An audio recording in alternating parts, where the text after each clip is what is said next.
start lagi.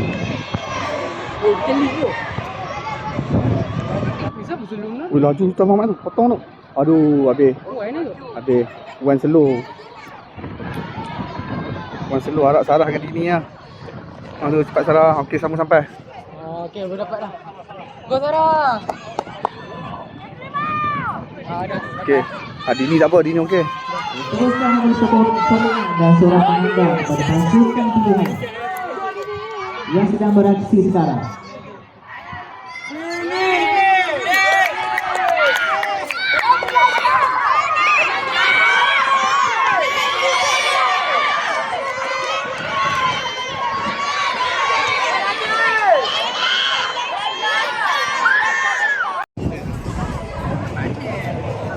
Seterusnya tempat kedua dimenangi oleh SMK Iskandar Shah, tim A.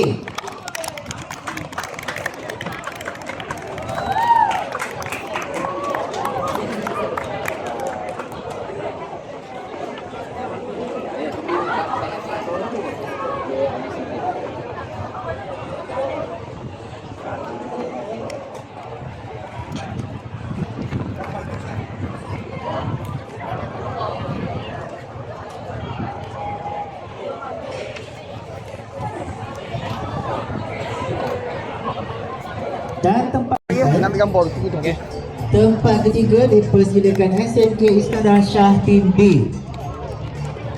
Main depan sikit, depan sikit. Depan sikit.